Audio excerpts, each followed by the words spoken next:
এক ফকির দিল্লি ঘুরতেছে, একজন বলছে, ভাই তোমারে তো খয়রাত করে দেখতেছি আমি সেই ছোটবেলা থেকে, খালি তুমি খয়রাত করো। একটা জিনিস আপনারা মনে রাখবেন, গরিব, আজকে যারা গরিব পরিশ্রমের মধ্য দিয়ে কালকে তারা ধনী হতে পারে, কিন্তু যারা ভিক্ষুক, যারা ভিক্ষা করে, জিন্দেগিতে কোনোদিন তারা বড় হতে পারবে না। ভিক্ষা করা যাদের অভ্যাস, জীবনেও বাড়ি করতে পারবে না, জীবনেও ধনী হইতে পারবে না, কিন্তু গরিব ধনী হইতে পারবে। কারণ হলো আল্লাহর কাছে দুইটা বৈধ জিনিস অত্যন্ত ঘৃণিত। কয়টা? একটা হলো তালাক, আর একটা হলো ভিক্ষাবৃত্তি, মানুষের কাছে চাওয়া।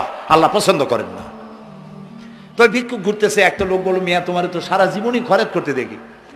খরচ করবো না, করবো কি? যার কাছে যাই সে দেয় 4 আনা 2 আনা 1 টাকা, এর বেশি তো দেয় না, তেদি আমি কেমনে বড় লোক হবো? কয় যে তুমি বাদশারে চোখে দেখো না, বাদশারে চোখে দেখো না। কয় বাদশার কাছে কি আমার মতো লোক যাইতে পারে নাকি? কয় না, যাইতে হবে, যাও। বাদশা একবার যাবা, এমন দেওয়া দেবে জীবনে আর তোমার খরচ করা লাগবে না। পাতি শিয়ালের পিছনে ঘুরে তো লাভ নাই, পাতি শিয়ালে খায় মুরগি, তোমার একটা ঠ্যাং দেবে, দাঁতের খেলালের কাজ হবে না। বাঘের পিছনে ঘোরো, বাঘে খায় গরু আর হরিণ, একটা রান দিলে তুমি 1 সপ্তাহ খাইতে পারবে। তো বলছে বাদশার কাছে যাও। তো বাদশারে পাবো কই? কই তো দেখলাম কেবল মসজিদে ঢুকলো। তারপরে ফকির গিয়ে দাঁড়ায় আছে বারান্দায়, দেখে যে উনি বাদশা ভেতরে বসে হাত তুলে আছে ভাবে, আর চোখ দিয়ে পানি পড়ে দাড়ি ভিজে ভিজে পড়তেছে। নামাজ শেষ করে, মোনাজাত শেষ করে বাদশা বেরিয়েছেন। কোন বাদশা? শাহজাহান। বাইরে আসার পর ফকির বলল, আসসালামু আলাইকুম বলে ফকির রওনা করছে। বাদশা বলে, দাঁড়াও, তুমি যে রওনা করলা, তোমার তো ভিক্ষুক মনে হয়, আর লোকেরা যারা ভিক্ষুক না তারাও তো আমার কাছে চায়, আর তুমি তো ভিক্ষুক, চাইলে না কেন কিছু? ভিক্ষুক বলে, জাহাপানা, আমি কিছু চাইতে এসেছিলাম আপনার কাছে, কিন্তু আপনার করুণ অবস্থা দেখে আমার জ্ঞানের চোখ খুলে গিয়েছে। আমি দেখতে পেলাম আমি যার কাছে চাইতে এসেছি, আমি তো কান্দি না, হাতও পাতি নাই। যার কাছে চাইতে আসলাম দিল্লির সম্রাট, আবার কোন সম্রাটের কাছে হাত পেতে ভিক্ষুকের মতো কি জানি চায়, আর চোখ দিয়া পানি পড়ে দাড়ি ভিজে ভিজে পড়ছে। আমার জ্ঞানের চোখ খুলে গেছে, দুনিয়ার বাদশার কাছে আর চাইব না। বাদশা কান্দে যে বাদশার কাছে, তার কাছেই চাইব। প্রিয় ভাই সব, এই জন্যে জিহ্ন সাফ করে ফেলুন। দুনিয়ার কোনো মানুষের জন্য, মানুষের কাছে নয়, কোনো কবরে নয়, কোনো কারো কাছে নয়, আল্লাহ তাআলার কাছেই আমরা নামাজের মধ্যে ঘোষণা করেছি, ইয়্যাকা না'বুদু ওয়া ইয়্যাকা নাস্তাঈন। আল্লাহ তাআলা, তোমার একমাত্র ইবাদত করি, তোমার কাছেই সাহায্য চাই। কাজেই সাহায্য আল্লাহর কাছে। কার কাছে চাইবো বলেন? আল্লাহ আমাদের ঈমান পোক্ত করে দিন। আমরা বলি আমিন, আমরা বলি আমিন। অসুখ বিসুখ হইলে পরে ধৈর্য ধরবেন। অনেক মানুষ আছে জ্বর হইলে কয় যে এত নামাজ পড়ি খালি জ্বর আমারই হয়, এত রোজা রাখি, ভালো ভালো কাম করি, আমার ছেলের অসুখ মোটে সারি না। এই জাতীয় কথা বলবেন না। মুমিনের পায়ে যদি কাঁটাও ফোটে, সওয়াব থেকে খালি নাই। ধৈর্য ধরতে হবে। কাঁটা ফুটছে, বলেন ইন্না লিল্লাহ। আজাবান লিল মুমিন, মুমিনের জন্য বড়ই আশ্চর্য ব্যাপার, বিপদ হইলেও শুকর আদায় করে, আর সুখে থাকলেও শুকর আদায় করে। সুবহানাল্লাহ বিহামদি। বিপদ আসলে সে বলে ইন্না লিল্লাহি, বলেন ইন্না লিল্লাহি ওয়া ইন্না ইলাইহি রাজিউন। আর যখন শান্তি আসে বলে আলহামদুলিল্লাহ। দুই অবস্থায় তার জন্য নিয়ামত আল্লাহর তরফ থেকে সে পায়, আলহামদুলিল্লাহ।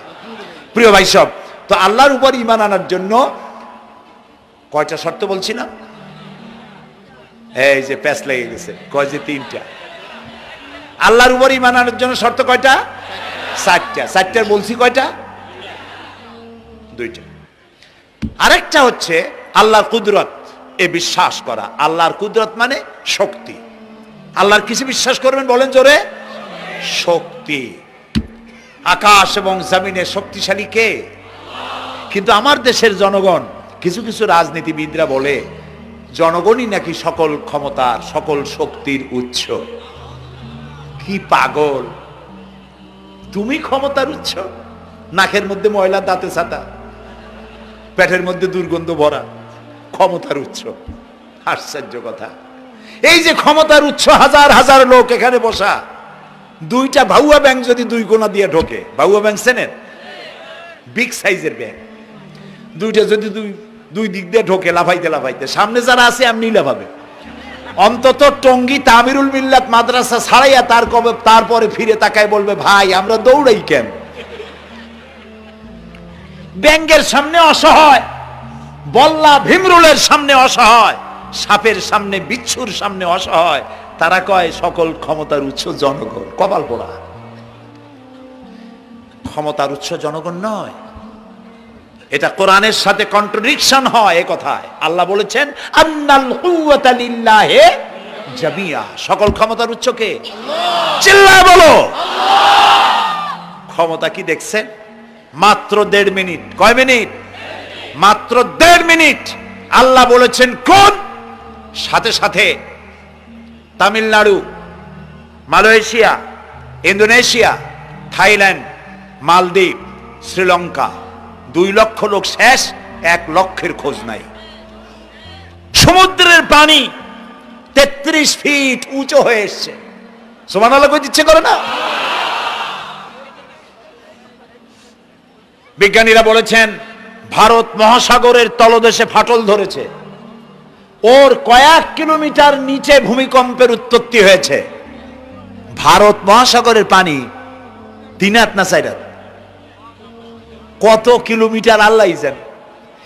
এই কয়েক কিলোমিটার নিচে যে মাটি, সেই মাটিরও কয়েক কিলোমিটার নিচে ভূমিকম্পের উৎপত্তি। এখান থেকে ভূমির কম্পন হয়েছে, সেই ভূমিকম্পে সমস্ত মহাসাগরের মধ্যে, ভারত মহাসাগরের মধ্যে জলকম্পন শুরু হয়েছে। পানির কম্পন, মাটির কম্পন একসাথে 4 তলা পরিমাণ উঁচু হয়ে পানি চলে আসছে। বাড়ি গাড়ি সব কিছু খড় কুটার ন্যায় সব উড়িয়ে দিয়েছে। এগুলোরে কপাল পোড়া নাস্তিক যেগুলি, তারা বলে প্রাকৃতিক দুর্যোগ। ওর বাপের মাথা। আচ্ছা, প্রাকৃতিক দুর্যোগ, প্রকৃতি কি? কোন জন্তুর নাম? প্রকৃতি কোন জন্তু জানোয়ারের নাম? প্রকৃতি নিজে চলে না কেউ তাকে চালায়? কে চালায়? কপাল পোড়ারা তা বোঝে না। বিশ্ববিদ্যালয়ের শিক্ষক হয়েছে তো, আল্লাহ দিয়ে আসি কোথায়? তবে সব খারাপ না, ভালো আছে আলহামদুলিল্লাহ। কিছু আছে কপাল পোড়া, বিশেষ করে শান্তিনিকেতনে যারা পড়াশোনা করে আসে, সাহিত্য চর্চা করে, এই সাহিত্য চর্চা করতে করতে এক পর্যায়ে কপাল পুড়ে যায়, আল্লাহরে চিনতে পারে না। সব চেনে, আল্লাহরে চেনে না। আল্লাহ এখন চিনাইতেছে ভালো করে। প্রিয় ভাই সব, কওমে আদ, কওমে সামুদ, এগুলিকে আল্লাহ তারা ধ্বংস করেছেন। কিয়ামতের আগে এই যে 7টা আকাশ, এই আকাশ সম্পর্কে অবিশ্বাসীরা তারা বলেছে আকাশ বলতে কিছুই নাই, এটা নাকি অনেক দূরে, তাই নীলা নীলে দেখা যায়। কি কপাল পোড়া চিন্তা করেন, নীলা নীলা দেখা যায়। এই আকাশ মহাশূন্য। এই আকাশগুলিকে, আকাশ কয়টা? কয়টা স্তর? 7টা। এগুলি কাতাইয়ে সিজিল্লিল কুতুব। কোরআনে কারিমে আল্লাহ তাআলা বলেছেন কিতাবের পৃষ্ঠার মতো কিয়ামতের আগে একটার পর একটা ঠাস ঠাস করে পড়বে, ভেঙে চুরমার হয়ে যাবে। ওয়াইদাল বিহারু ফুজ্জিরাত, আল্লাহ তাআলা বলছেন ইদাস সামাউ ফাতারাত ওয়াইদাল কাওয়াকিবু ইনতাসারাত ওয়াইদাল বিহারু ফুজ্জিরাত। আকাশের তারকাসমূহ বিক্ষিপ্ত হয়ে পড়বে। অসংখ্য তারকারাজি, বিশাল বিশাল তারকা বিক্ষিপ্ত হয়ে পড়বে। চন্দ্র সূর্য একটার সাথে আরেকটা ধাক্কা লেগে চাঁদ আর সূর্য আলো হারিয়ে ফেলবে, একাকার হয়ে যাবে। পাহাড়গুলো উঁচু করে আল্লাহ তাআলা জমিনের উপরে আছাড় মারবেন, কালিহিনিল মানফুস, তুলার মতো উড়ে চলে যাবে। সুবহানাল্লাহ বলবা না? কত বড় শক্তি আল্লাহ পাকের। ওয়াইদাল বিহারু ফুজ্জিরাত, সমুদ্র সমূহ বিদীর্ণ হয়ে যাবে। সমুদ্রে যত পানি আছে সমস্ত পানিগুলি নিঃশোষিত হয়ে যাবে মাটির তলায়, এবং সেখানে অগ্নুৎপত্তি হবে। কোরআনে কারিমে আল্লাহ বলে দিয়েছেন গোটা সমুদ্রগুলিতে আগুন জ্বলতে থাকবে। এগুলি কিয়ামতের আলামত। আল্লাহ পাকের অফুরন্ত মেহেরবানি। এই যে কানের কাছ দিয়ে গুলিটা চলে গেছে, কানে লাগে নাই, বাড়ির কাছ থেকে কিয়ামত হয়ে গেল, বাংলাদেশে আল্লাহ বাঁচাই দিলেন। সুবহানাল্লাহ বলো, আলহামদুলিল্লাহ বলেন। আমাদের প্রতিবেশী দেশগুলিতে যেভাবে আঘাত লাগছে, ওর 1000 ভাগের 1 ভাগের আঘাত কয়েক সেকেন্ড যদি বাংলাদেশে হতো, আমাদের সব অপরিকল্পিত শহর, রাজুক পারমিশন দিয়েছে 3 তলার, করা হয়েছে 7 তলা। এইভাবে অপরিকল্পিত যত বিল্ডিং আছে এগুলি পচা সিমেন্ট দিয়ে, পচা ইট দিয়ে তৈরি করা হয়েছে। 2-3 সেকেন্ডের ভূমিকম্প যথেষ্ট এই শহর লন্ডভন্ড করে দেওয়ার। অসংখ্য মানুষ মারা যাবে, অসংখ্য বাড়িঘর শেষ হয়ে যাবে। এদেরকে রেস্কিউ করার মতো মডার্ন ইকুইপমেন্টসও গভর্নমেন্টের কাছে নাই। এজন্য আল্লাহর কাছে সেজদা দিয়া গুনার তওবা করতে হবে, আল্লাহ আমাদের মাফ করে দাও, আমার এই গরিব দেশটাকে কিয়ামত পর্যন্ত এই গজব থেকে বাঁচাও। প্রিয় ভাই সব, আল্লাহ তাআলার ক্ষমতার ওয়াজ আমি আজ করতে পারবো না, অনেক লম্বা হয়ে যাবে, কারণ আমাকে 3টা পুঁজির কথা তো কমসে কম বলতেই হবে, অল্প করে হলেও। শুনবেন তো? আল্লাহ তৌফিক দিক, বলেন আমিন। তো আল্লাহ তাআলার ক্ষমতায় বিশ্বাস করা, তার প্রচন্ড ক্ষমতা, যা খুশি তাই বলেন করতে পারেন। মরাকে জিন্দাকে মারতে পারেন, মরুভূমিতে ফুল ফুটাতে পারেন। সুবহানাল্লাহ, যা খুশি তাই করতে পারেন। এই শক্তি সহকারে আল্লাহকে বিশ্বাস করতে হবে। 4র্থ নম্বরে আল্লাহর হুকুম এবং হাকাম, আদেশ নিষেধ। আমি আল্লাহরে বিশ্বাস করি, এই কথার কোনো দাম নাই যদি তার আদেশ না মানি। এই কথার কোনো দাম নাই যদি তার নিষেধকে আমি আমার জীবনে প্রত্যাহার না করে চলতে পারি। মুসলমান বলে দাবি করার কোনো মূল্য নেই। একদিকে নামাজ পড়ি, আর একদিকে ওজনে কম দেয়, খাদ্যে ভেজাল দেয়, বেপরদা করি, মিথ্যা কথা বলা হয়, ওজনে কম দেয়, খাদ্যে ভেজাল দেয়, জমিনের আইল ঠালে আমানতের খেয়ানত করে, আল্লাহর হুকুম মানা হলো না, রসুলের আদেশ মানা হলো না।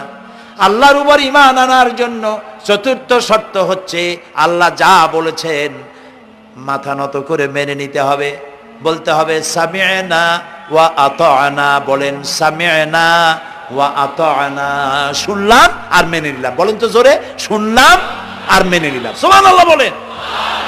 মুমিনেরা এই প্রশ্নই করবে না মদ হারাম কেন, মুমিনেরা এই প্রশ্নই করবে না জুয়া হারাম কেন। একটাই জবাব, মদ হারাম কেন? আল্লাহ হারাম করেছেন তাই হারাম। জিনা হারাম কেন? আমার আল্লাহ হারাম করেছেন তাই হারাম। জুয়া হারাম কেন? আমার আল্লাহ হারাম করেছেন তাই হারাম। কোন যুক্তি নাই।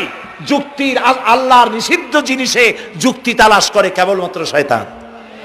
আল্লাহর আদেশ নিষেধে যুক্তি তালাশ করে কে? শয়তান। মুমিনের কাজ হলো সামি'না, বলেন, ওয়া আতা'না, শুনলাম আর মানলাম, বাস, শেষ কথা, খালাস। এই গেল 4টি শর্ত পুরো হয়ে গেল। এই 4টি শর্ত যদি পূরণ করতে পারি তাহলে আল্লাহরে বিশ্বাস করছি এটা প্রমাণিত হবে, এটা জাস্টিফাই হবে, এটা সত্যতা প্রমাণ হবে যদি আল্লাহর হুকুম মতো। 1 নম্বরে হলো, আমি আবার কথাটা প্যাকেট করে দিই যাতে করে আপনারা বাড়ি নিয়ে যাইতে পারেন। আল্লাহর উপরে ঈমান এনেছি, এই কথাটাকে কমপ্লিট করার জন্য শর্ত কয়টা? 4টা। 1 নম্বরে আল্লাহর অস্তিত্বে বিশ্বাস, বলেন আল্লাহর অস্তিত্বে বিশ্বাস। 2 নম্বরে আল্লাহর গুণাবলীতে বিশ্বাস। 3 নম্বরে আল্লাহর ক্ষমতায় বিশ্বাস। 4 নম্বরে আল্লাহর আদেশ এবং নিষেধে বিশ্বাস, মান্য করে চলা। আল্লাহ যেন এই তৌফিক আমাদের দেয়, বলেন আমিন। আল্লাহ রাব্বুল আলামিন দুনিয়ায় শান্তি, আখিরাতে জাহান্নাম থেকে মুক্তি দেওয়ার জন্য আল্লাহ পাক আমাদেরকে একটা ব্যবসার কথা বলেছেন। ওই ব্যবসায় পুঁজি কয়টা? বলেন। 3টা পুঁজি। বলছি কয়টা? দেখেন যে কেমনি প্যাঁচ লাগে। বলছি মাত্র একটা, সে একটা ডাল বার করছি 4টা। এবার আসেন মূল পয়েন্টে। এবার দ্বিতীয় পয়েন্ট, রসুলের প্রতি ঈমান। আমরা তো রসুলের প্রতি ঈমান আনছি কিনা বলেন? রসুলের প্রতি ঈমান এনেছি। আমাদের এই ঈমান যথেষ্ট নয়, কারণ আমাদের ঈমান হলো রবিউল আউয়াল মাসে ঈমান তাজা হয়, ঠিক না? ঠিক না? রবিউল আউয়াল মাস যখন আসি, ব্যানার টানাই, শামিয়ানা টানাই, রাস্তাগুলিতে ফ্ল্যাগ লাগাই আর আলোক সজ্জা করি। মন্ত্রীরা আসেন, নেতারা আসেন, সিরাতুন নবী মাহফিলে দাঁড়ায় বলেন নবীর আদর্শ অনুসরণ করা ছাড়া উপায় নাই। অথচ ওনার পা থেকে শুরু করে মাথা পর্যন্ত নবীর আদর্শ নাই।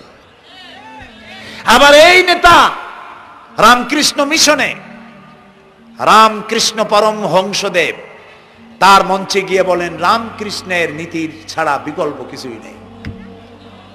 আবার গৌতম বুদ্ধের জন্মবার্ষিকী উদযাপনের জন্য সেখানে গিয়ে বলেন গৌতম বুদ্ধের অহিংস নীতি অনুসরণ করা ছাড়া জাতির যোগীনাথ হওয়ার আর কোনো পথ নাই।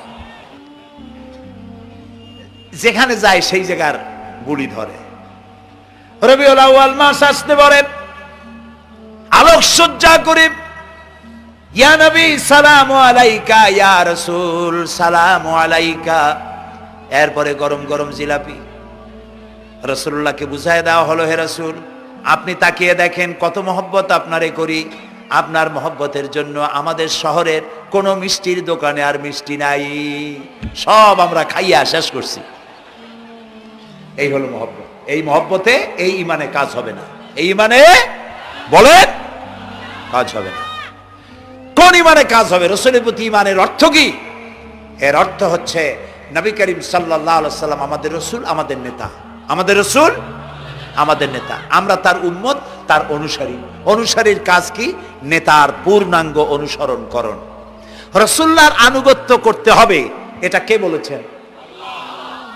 আল্লাহ রাব্বুল আলামিন সূরা আলে ইমরানের মধ্যে বলেছেন কুল ইন কুনতুম তুহিব্বুনাল্লাহ ফাত্তাবিউনি ইউহিব্বুকুমুল্লাহ ওয়া ইয়াগফির লাকুম যুনুবাকুম আল্লাহু গফুরুর রহিম। হে নবী আপনি বলুন, তোমরা যদি আল্লাহকে ভালোবাসো তাহলে তোমার কাজ হচ্ছে, তোমরা যদি আল্লাহকে ভালোবাসো তাহলে তোমরা আমার আনুগত্য করো, আমার অনুসরণ করো। কার? রাসূলের। বলেন কার? রাসূলের অনুসরণ যদি তোমরা করো, খেয়াল করে শুনতেছেন তো? আল্লাহ তাআলা বলছেন নবী আপনি বলেন তোমরা যদি আল্লাহকে ভালোবাসো, তোমাদের এই দাবি যদি সত্য হয় তাহলে আমার অনুসরণ করো, আমার আনুগত্য করো। আমার অনুসরণ, আমার আনুগত্য করলে পরে তোমাদেরকে আল্লাহ রাব্বুল আলামিন ভালোবাসবেন এবং তোমাদের তামাম জিন্দেগির সমস্ত গুনাহ খাতা আল্লাহ তাআলা মাফ করে দিবে। আমরা কি গুনাহ মাফ করাইতে চাই? বলেন চাই? আসুন রাসূলের আনুগত্য করুন। রাসূলের আনুগত্য কিরকম? রাসূল যেভাবে মুছ কাটছে আমরা সেইভাবে মুছ কাটবো। তিনি দাড়ি যেভাবে রাখছেন আমরা সেইভাবে রাখবো। তিনি চুল কাটছেন যেভাবে সেইভাবে করব। তিনি পায়ের নখ, হাতের নখ যেভাবে কাটছেন সেইভাবে করব। তিনি যেভাবে বিবাহ করেছেন সেই সুন্নত অনুযায়ী বিবাহ, তিনি যেভাবে দেশ চালাইছেন সেইভাবে দেশ চালাবো। রাসূলের অনুসরণের অর্থ শুধু এই নয় যে তিনি যেভাবে সুরমা লাগাইছেন আমি ওইরকম সুরমা দেব, তিনি যেভাবে কদু খাইছে আমিও কদু খাবো, এইটা নয়। এটা নয়, শুধু রাসূলের আনুগত্য হবে মুরগির ফার্ম থেকে শুরু করে জাতিসংঘ পর্যন্ত,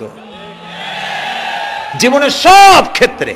আর বিশ্বাস করতে হবে তিনি শেষ নবী, তারপরে আর কোন নবী আসবে না। আল্লাহ রাব্বুল আলামিন সূরা আহজাবের মধ্যে বলেছেন মা কানা মুহাম্মাদুন আবা আহাদিম মির রিজালিকুম ওয়ালাকির রাসূলুল্লাহি ওয়া খাতামান নাবিয়্যিন। মুহাম্মদ সাল্লাল্লাহু আলাইহি ওয়াসাল্লাম তোমাদের কোন পুরুষদের পিতা নন, তিনি আল্লাহর রাসূল এবং তাকে দিয়ে নবুয়তের মিশনকে খতম করে দেওয়া, কমপ্লিট করে দেওয়া হয়েছে। আর কোন নবী, রাসূলুল্লাহ বলেছেন লা নবিয়্যা বাদি ওয়ালা রাসূল, আমার পরে আর কোন নবী আসবে না, রাসূল আসবে না। কথা বুঝে আসছে? আল্লাহর নবীর পরে আর কোন নবী হবে না। আল্লাহর নবী বলেছেন একটি ইমারত তৈরি করে তার ভিতরে একটা ইট যদি খালি থাকে, একটি ইটের জায়গা যদি শূন্য থাকে তাহলে সকলের চোখে ধরা পড়বে। ওই ইটখানা দিলে পরে বিল্ডিংটা কমপ্লিট হয়ে যায়।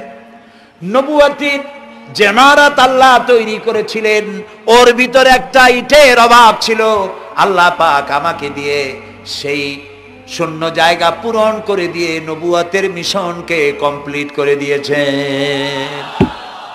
রাসূলুল্লাহ বলেছেন আমার পরে আর কেউ নবী হবে না। পৃথিবীর সব মুসলমানদের আকীদা মুহাম্মদ সাল্লাল্লাহু আলাইহি ওয়াসাল্লামের পরে যদি কেউ নবুয়তের দাবি করে সে কাফির, হাজার বার কাফির। তারা যারা তাকে যারা নবী মানবে তারাও। রাসূলুল্লাহ বলেছেন আমার পরে 30 জন মিথ্যেবাদী নবুয়তের দাবি করবে। তার মধ্যে একজন তো দাবি করছে রাসূলের জীবদ্দশায়, একটা ছিল মেয়ে লোক আর একটা ছিল পুরুষ। পুরুষটার নাম ছিল মুসাইলামা কাযযাব, নামই ছিল কাযযাব। কাযযাব মানে মিথ্যাবাদী। দেখছেন অবস্থা, নামই মিথ্যাবাদী। উম্মতেরা কইল যে আপনি তো একজন নবী, আমরা সৌভাগ্য আর দুর্ভাগ্য হোক আপনারা নবী বলে মানলাম। মুহাম্মদ সাল্লাল্লাহু আলাইহি ওয়াসাল্লামের কাছে প্রায় জিবরাইল আসে আর ওহী আনে, আর আপনি আমাদের কোনো ওহী দিতে পারলেন না পর্যন্ত। কয় যে কেবল না নবী হইলাম, অপেক্ষা করো, ওহী আসবেন। বেশ কিছুদিন যাওয়ার পর খুব চিন্তা ভাবনা করে কয় যে ওহী একটা আসছে। উম্মতেরা সব দৌড়ে আসছে, কি ওহী? কয় যে এইমাত্র শেষ রাত্রে জিবরাইল আসছিল, আইসে আমারে কয়ে গেল একটা সূরা নাজিল করলো। সূরাটা কি? ইন্না আতাইনাকাল আকাক ফাসাল্লি লিরাব্বিকা ওয়াজআক ইন্না শানিয়াকা হুয়াল আবলাক। উম্মতেরা কয় সর্বনাশ, এই সূরা পড়তে গেলে তো আমরা কাইসা মরে যাব। এর অর্থ তো খুব বিকায়দা। কি সূরা নাজিল হইল আপনার উপরে? ইন্না আতাইনাকাল আকাক মানে আমি তোমাকে হুতুম পেশা দান করেছি, সুতরাং তুমি তোমার প্রভুর উদ্দেশ্যে নামাজ পড়ো আর চিৎকার মারো, কারণ তোমার শত্রুরা সাদা এবং কালো বর্ণের। আমরা তো আগামাথা কিছু বুঝলাম না, কি ওই? আচ্ছা ঠিক আছে, পয়গম্বর মুহাম্মদ সাল্লাল্লাহু আলাইহি সাল্লামকে তার উম্মতেরা নিয়ে যায় তাদের বাগানে, মাঝে মধ্যে নিয়ে যায়। নিলে পরে যে কুয়ায় পানি থাকে না, শূন্য কুয়া পানিতে ভরে যায়। যে গাছতলা দিয়ে তিনি হেঁটে যান, যে খেজুর গাছে খেজুর নাই সেই গাছতলা দিয়ে রাসূল হেঁটে গেলেন, গাছে ফল ধরে যায়। আপনি তো এরকম কিছু দেখাইতে পারেন না। কয় তোমরা তো আমার নেও না, চলো না যাই। নিয়ে গেছে, যাইয়া দেখে যে কুয়ার পাড় দিয়ে যায়, যে কুয়ায় পানি থাকে তা থাকে না, শুকায় যায়। যে গাছ তলায় দিয়ে যায় ওই গাছে খোরমা থাকলে সাথে সাথে খড়ি ঝরে যায়। উম্মতের কয় কি একটা কপাল পড়ো নবী পাইলাম বাকি। আল্লাহ তারে শেষ করছে দুনিয়া থেকে, জাহান্নামে চলে গেছে। সেই মহিলাটাও গেছে, সেও গেছে। রাসূলুল্লাহ বলেছেন এইরকম 30 জন মিথ্যাবাদী নবুয়তের দাবি করবে কিয়ামতের আগ পর্যন্ত। গোলাম আহমদ কাদিয়ানী, এ হলো ইতিহাসে আমরা যদ্য পাই তার পর্যন্ত 28 জন হয়েছে। মুহাম্মদ সাল্লাল্লাহু আলাইহি সাল্লামের ইন্তেকালের পর ওকে নিয়ে হয়েছে 28 জন। কয়জন হইল? বাকি আছে কয়জন? তাই বলে কিয়ামত যে এই 2 জন হইলি আগামী বছর বা 5-6 বছরের মধ্যে কিয়ামত হবে ওইটা চিন্তা করেন না। এই পৃথিবীতে একটা লোক আল্লাহ শব্দ উচ্চারণ করার যদি থাকে কিয়ামত সে পর্যন্ত হবে না। সুতরাং বহুত দেরি আছে কিয়ামতে। তবে ওর মতো আরো শয়তান 2 জন আসবে। গোলাম আহমদ কাদিয়ানী বলল আমি পয়গম্বর, আমি নবী, আমার উপরে ওহী আসে। তো তার সঙ্গে ওই যুগের বড় আলেম মাওলানা আতাউল্লাহ শাহ বুখারী রহমতুল্লাহ আলাইহি তিনি বললেন, আচ্ছা তুমি যে নবুয়তের দাবি করো এই শক্তি তুমি পাও কই? কয় যে আমার শক্তি তো কোরআন, কোরআনের মধ্যেই আছে আমার কথা। কোথায়? কয় সূরা সফের মধ্যে আছে, ইয়াতি মিন বাদি ইসমুহু আহমদ। ঈসা আলাইহিস সালাম আমার ব্যাপারে ফোরকাস্ট করেছেন, ভবিষ্যৎবাণী দিয়েছেন যে আমার পরে একজন আসবে তার নাম হবে আহমদ, আমি তো সেই আহমদ। মাওলানা বুখারী বলছেন বেকুব, ঈসা আলাইহিস সালাম যার কথা বলেছেন তার নাম, ঈসা আলাইহিস সালাম যার কথা বলেছেন তার নাম হলো ফকাত আহমদ, আর তোমার নাম হলো গোলাম আহমদ। তাহলে এতে করে বোঝা যায় ঈসা আলাইহিস সালাম যার কথা বলেছেন তুমি সেই আহমদের গোলাম, তো তুমি নবুয়তের দাবি করো কেন? গোলাম আহমদ কয় যে হুজুর আমার নামের আগে গোলাম বৈশা একটু সমস্যা হয়েছে, ঠিক, তো গোলামটারে যদি বাদ দেই তাহলে তার আপনি আপত্তি করতে পারেন না আমি আহমদ থাকি আর আপনি আমার উম্মত হয়ে যান। আমি আমার কথা ঈসা আলাইহিস সালাম বলেছেন। মাওলানা বুখারী বলছেন দেখো তোমার ফতোয়া অনুযায়ী তুমি বলছো নামের প্রথম অংশ বাদ দিয়া শেষের অংশ নিয়ে তোমার উপর ঈমান আনতে, তাহলে আমার নাম আতা আল্লাহ, তোমার ফতোয়া অনুযায়ী আমার নামের প্রথম অংশ বাদ দিলাম, আতা গেছে, থাকছে আল্লাহ। আর আল্লাহ হয়ে বলছি তোর মতো গাধারে আমি নবুয়ত দেই নেই। এরপর এই শয়তানের মৌত হলো কোথায় বলেন? কোথায়? পায়খানার ভিতরে। এই কাদিয়ানীরা, গোলাম মোহাম্মদ কাদিয়ানী কাফের, ওরে যারা নবী বলে মানে তারাও কাফের। প্রিয় ভাই সব, পৃথিবীর 48টি মুসলিম দেশ কাদিয়ানীদেরকে নন মুসলিম মাইনরিটি হিসেবে ঘোষণা দিয়েছে রাষ্ট্রীয়ভাবে। সৌদি গভর্নমেন্ট আইন পাশ করেছে কিয়ামত পর্যন্ত কাদিয়ানীরা মক্কা মদিনায় প্রবেশ করতে পারবে না। কাজী তাদের ব্যাপারে উচ্চবাচ্য কথা বলতে গিয়ে ব্যারিস্টার হন, আইনজীবী হন, যেই হন, খতমে নবুয়তের আন্দোলন যারা করে তাদের ব্যাপারে কথা বলতে গিয়ে মুখ সামনে কথা বলবেন। এদেশের মানুষ শহীদ হয়ে যাবে, কাদিয়ানীদেরকে বরদাস্ত করবে না। আমাদের দেশে হিন্দু, থামুন, আমাদের দেশে হিন্দু, খ্রিস্টান, বৌদ্ধ আমাদের দেশের নাগরিক অধিকার ভোগ করে না? আমাদের সমান নাগরিক অধিকার তারা ভোগ করে। কাদিয়ানীরাও হিন্দু খ্রিস্টানদের মতো নন মুসলিম মাইনরিটি হিসেবে এদেশে বসবাস করে নাগরিক সুবিধা ভোগ করবেন, কোনো অসুবিধা নাই। কিন্তু আপনি মুসলমান বলে দাবি করবেন না, শেষ নবী মানবেন না, আমরা এই ব্যাপারে কিয়ামত পর্যন্ত আপোষ করব না। কেবলমাত্র মূর্খ, দালাল, হারামখোর তারাই কাদিয়ানীদের পক্ষ অবলম্বন করতে পারে, ইমানদারেরা পারে না।